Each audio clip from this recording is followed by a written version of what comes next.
বিজেপির দক্ষিণ মণ্ডলের সহসভাপতি এবং তার নাবালক ছেলেকে মারধরের অভিযোগ দুষ্কৃতীদের বিরুদ্ধে। ভারতীয় জনতা পার্টি ময়নাগুড়ি বিধানসভার দক্ষিণ মণ্ডলের সহসভাপতি নিমাই দাস এবং তার এক নাবালক ছেলেকে মারধর করার অভিযোগ উঠল বেশ কিছু দুষ্কৃতীদের বিরুদ্ধে। ঘটনায় ব্যাপক চাঞ্চল্য ছড়িয়েছে ময়নাগুড়ি ব্লকের জোরপাকড়ি এলাকায়। বুধবার ময়নাগুড়ি থানায় লিখিত অভিযোগ দায়ের করেন বিজেপির দক্ষিণ মণ্ডলের সহসভাপতি নিমাই দাস। ঘটনার বিবরণে জানা গিয়েছে, মঙ্গলবার নিমাই দাস রাত আনুমানিক 10:30 নাগাদ বাইকে করে বাড়ি ফেরার সময় নিজের বাড়ি ঢোকার রাস্তার পেছন থেকে চারজন দুষ্কৃতী অতর্কিতভাবে হামলা চালায়। রীতিমতো তারা লাঠি এবং লোহার রড দিয়ে বেধড়ক মারধর শুরু করেন। এই অবস্থায় খবর পেয়ে তার নাবালক ছেলে ঘটনাস্থলে এলে তাকেও মুখে এবং পায়ে রড দিয়ে মারা হয় বলে অভিযোগ। এই অবস্থায় প্রতিবেশীরা এগিয়ে এলে সেখান থেকে দুষ্কৃতীরা পালিয়ে যায়। এদিকে গুরুতর আহত অবস্থায় বাবা এবং ছেলেকে হাসপাতালে নিয়ে যাওয়া হয়। বুধবার এই ঘটনায় ময়নাগুড়ি থানায় লিখিত অভিযোগ জমা করেন আহত নিমাই দাস। তিনি বলেন, আমি বাড়ি ফেরার সময় চারজন দুষ্কৃতী আমাকে অতর্কিতভাবে হামলা করে।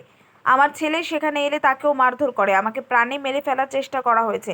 হাসপাতালে চিকিৎসা করিয়ে থানায় অভিযোগ জানাতে এসেছি। পুলিশ সূত্রে জানা গিয়েছে, ঘটনার তদন্ত শুরু করা হয়েছে। কালকে হঠাৎ আমি বাজার থেকে বাড়ি যাচ্ছি, বাড়ি গিয়ে বাইকে করে যাচ্ছি, অসগবি রাস্তায় আটক করে আমাকে বলে কিছু অর্থনীতি টাকার জন্য আমাকে প্রেশার দিয়ে করে। তা আমি বললাম কিসের টাকা দিয়ে, কী কারণটা কী বলতে হবে। সে ওই কথা বলার সহকারে ধুম করে একটা আমার এই সাইডে একটা বাড়ি দেয়। বাড়ি দেওয়ার পরে পিছন থেকে আর এক ভাই এসে আমাকে একটা কলার ধরে, পিছন থেকে আর এক ভাই এসে আমাকে পিছনে পুরা লোহার রড দিয়ে একদম 3-4টা বাড়ি দেওয়া হয়। তখন আমি ওখানে লুটিয়ে পড়ি। লুটিয়ে পড়ার পরে যখন আমার চিল্লা হাল্লাতে আমার ছেলে আসে ওইখানে, তারপরে কী হয়েছে আমি সেটা তো আর বলতে পারছি না। আপনি জ্ঞান হারাবেন ছিলেন? আমি ওখানে সেই বলছি। কতজন দুষ্কৃতিকারী ছিল? ওরা 4 জন ছিল। আপনার ছেলেও কি আঘাতপ্রাপ্ত হয়েছে? আমার ছেলেকে পুরো মার হয়েছে। আজকে আমি যখন আমরা থানায় আসি, কালকে আমার ছেলের সাথে কোনো রকমের দেখা হয়নি। আজকে যখন আমি ডায়েরি করতে আসি, সেই ছেলেকে নিয়ে ছেলে আমার পায়ের দিকে একদম কালো হয়ে আছে, চোখের একদিকে চোখ কালো হয়ে আছে। আর তারপরে শুনলাম ছেলের কাছে বেধারক ছেলেকে শুধু পায়ে মারানো হয়েছে আর চোখে মারানো হয়েছে। এখন কোথায় আসছেন? আমি ময়নাগুড়ি থানাতে এসি সাহেবের এখানে এফআইআর করলাম। কি চাচ্ছেন এখন? আমি চাই এগুলো দ্রুত এদেরকে উপরে অ্যাকশন নেওয়া হোক, অ্যারেস্ট করা হোক। কারণটা কি?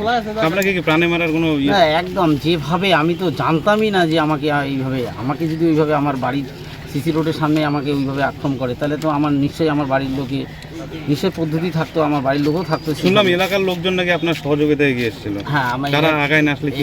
এরা আগায় না আসলে তো কালকে আমাকে ওখানে আমি আর 11টার দিকে, যদি এই ঘটনা 11টা-12টার দিকে হইতো, যদি লোক সবাই ঘুমিয়ে পড়তো, তাহলে মনে হয় যে আমি আজকে বেঁচে থাকতাম না। এইরকম পরিস্থিতি ছিল কালকে। আমাদের সাথে থাকুন এবং দেখতে থাকুন নিউজ প্রাইম টাইমস, আপনাদের সাথে আপনাদের পাশে।